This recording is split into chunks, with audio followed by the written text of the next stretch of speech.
चुपचाप खड़ा था। टूटी हुई खिड़कियों से एक ठंडी हवा फुसफुसा रही थी, जो सड़ांध और कुछ परेशान करने वाली गंध ले जा रही थी। अंदर अमित, प्रिया और राहुल एक साथ दुबके हुए थे। उनकी टॉर्च दमनकारी अंधेरे को चीर रही थी। वे युवा, साहसी और मूर्खतापूर्ण रूप से आश्वस्त थे कि यह अबैंडन्ड हॉस्पिटल एक रोमांचकारी भूतों के शिकार के लिए एकदम सही जगह थी। अमित, हमेशा संशयवादी, घबराहट से हंसा। देखो, बस एक पुरानी इमारत, डरावना जरूर, लेकिन डरने की कोई बात नहीं। प्रिया, हमेशा संवेदनशील, कांपते हुए अपनी जैकेट को और कसकर खींचती हुई बोली, मुझे नहीं पता अमित, यह महसूस होता है गलत। राहुल, हमेशा जोकर, मुस्कुराया, उसकी टॉर्च की किरण छीलने वाले पेंट पर नाच रही थी। आराम करो प्रिया, अगर भूत हैं तो मुझे यकीन है कि वे मिलनसार हैं। वे हॉस्पिटल में और गहराई में चले गए। उनके कदम गुफानुमा हॉलवे में गूंज रहे थे। हर कमरा भूले हुए जीवन का एक झांकी था।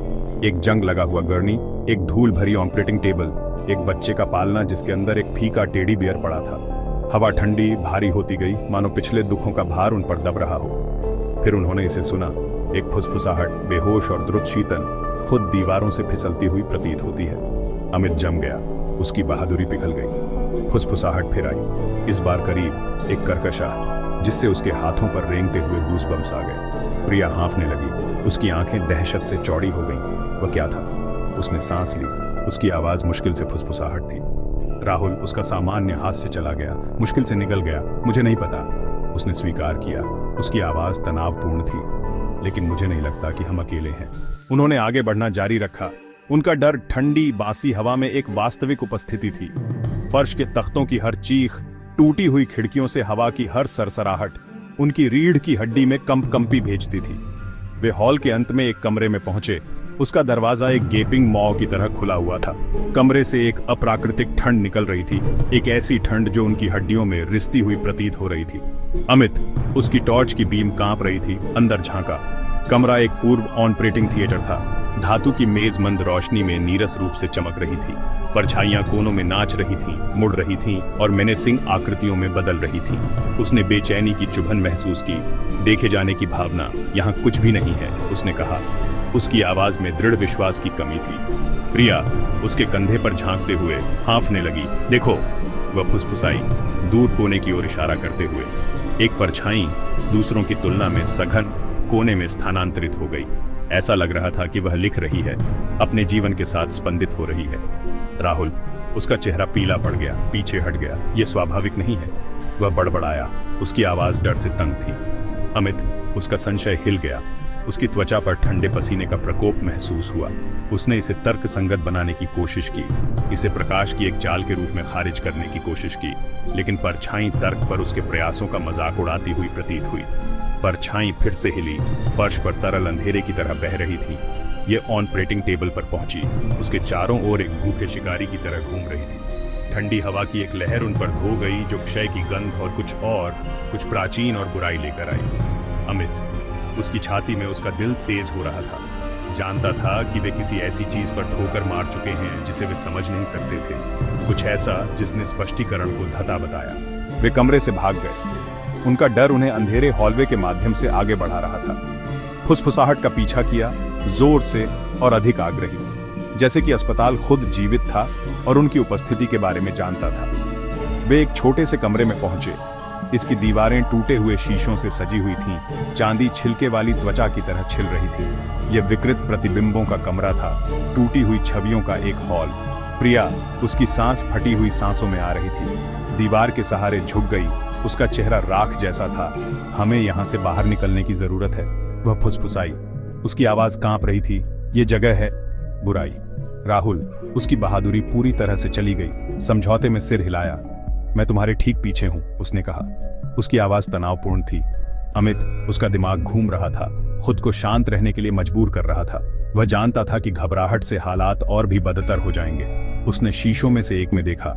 उसकी सतह टूट गई और कॉबवेब्ड हो गई। उसका अपना प्रतिबिंब उसे घूर रहा था, पीला और भयभीत। लेकिन जैसे ही उसने देखा, प्रतिबिंब बदल गया। आईने में चेहरा अब उसका अपना नहीं था।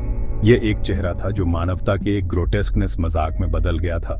इसकी आंखें मलेवोलेंट उल्लास से जल रही थीं। चेहरे ने उस पर मुस्कुराते हुए एक क्रूर, जानने वाली मुस्कुराहट जो उसकी रीढ़ की हड्डी में ठंडक भेजती थी। अमित पीछे हट गया। उसकी छाती में उसका दिल तेज हो रहा था। आईने में चेहरा बना रहा, उसे एक ऐसी तीव्रता से देख रहा था जिससे उसकी त्वचा रेंग रही थी।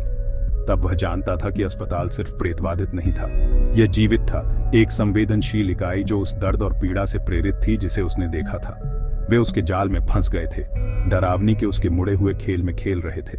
वे भागे, अंधी दहशत उन्हें लैब्रिंथाइन गलियारों के माध्यम से चला रही थी। फुसफुसाहट ने उनका पीछा किया, ताना मारते हुए, उपहास करते हुए, मानो उनके आतंक में आनंदित हो रहे हों। अस्पताल उनके चारों ओर शिफ्ट होता हुआ प्रतीत होता था। इसके हॉलवे मुड़ते और मुड़ते हुए उन्हें इसकी गहराई में ले जाते थे। वे खो गए थे, एक बुरे सपने में फंस गए थे जिससे वे बच नहीं सकते थे। अमित, उसके फेफड़े जल रहे थे, लड़खड़ा गया, उसकी टॉर्च फर्श पर गिर गई। अंधेरा उन्हें घेर लिया, घना और घुटन भरा। वह टॉर्च के लिए हाथापाई करता रहा, उसकी उंगलियां किसी ठंडी और चिकनी चीज से ब्रश कर रही थी। सूखे रक्त की अनुभूति को पहचानते हुए वह भयभीत हो गया। वे अस्पताल के अतीत के भूतों से घिरे हुए थे, उनकी अनदेखी उपस्थिति उन पर दब रही थी। प्रिया चिल्लाई, उसकी आवाज दहशत से कच्ची थी। उसके गाल पर एक ठंडा हाथ फिरा जिससे उसके शरीर में बर्फीले डर की लहर दौड़ गई। राहुल, उसकी आंखें दहशत से चौड़ी हो गईं, आंख बंद करके बाहर निकल गया। उसकी मुट्ठी खाली हवा से जुड़ गई। वे शिकार थे, किसी ऐसी चीज का शिकार किया जा रहा था जिसे वे देख नहीं सकते थे, कुछ ऐसा जो उनके डर को खा जाता था। अमित, उसका दिमाग दौड़ रहा था। उसे पुराना सर्विस एलिवेटर याद आया जो उन्होंने पहले देखा था। यह एक लंबा शॉट था, एक हताश जुआ, लेकिन यह उनकी एकमात्र आशा थी। इस रास्ते, वह चिल्लाया, उसकी आवाज तात्कालिकता से कर्कश थी। उन्होंने उसका पीछा किया, उनके डर ने उन्हें गति प्रदान की। उनके कदम दमनकारी मौन में गूंज रहे थे। वे लिफ्ट तक पहुंचे, उसके धातु के दरवाजे जंग खा चुके थे और जाम हो गए थे। अमित ने अपना भार दरवाजों पर फेंक दिया, प्रार्थना की कि वे हिलेंगे। विरोध के साथ दरवाजे खुल गए। वे लिफ्ट में गिर पड़े, उनके शरीर थकावट और आतंक से कांप रहे थे। अमित ने दरवाजे जक्लोपनुल, जंग लगी धातु तनाव में कराह उठी। वे एक साथ दुबके हुए थे, उनकी छाती भारी थी, उनकी आंखें मंद रोशनी में घबराहट से इधर उधर भाग रही थीं। लिफ्ट गति में आ गई, उसकी चढ़ाई धीमी और झटकेदार थी। वे अस्पताल से भाग रहे थे, लेकिन अमित जानता था कि वे उस भयावहता से कभी नहीं बच पाएंगे जो उन्होंने देखी थी। जैसे ही लिफ्ट ऊपर चढ़ी, फुसफुसाहट फीकी पड़ गई, उसकी जगह एक भारी सन्नाटा छा गया जो किसी तरह और भी भयावह था।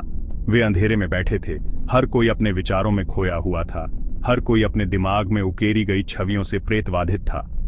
लिफ्ट ठिठक कर रुक गई, दरवाजे कराहते हुए खुले और चांदनी रात का खुलासा हुआ। वे बाहर लड़खड़ा गए, ताजी हवा के लिए हाँफते हुए। उनके शरीर अभी भी अवशिष्ट भय से कांप रहे थे। जैसे ही वे वहां खड़े थे, अपनी सांसें पकड़ रहे थे, अमित ने अस्पताल की ओर देखा।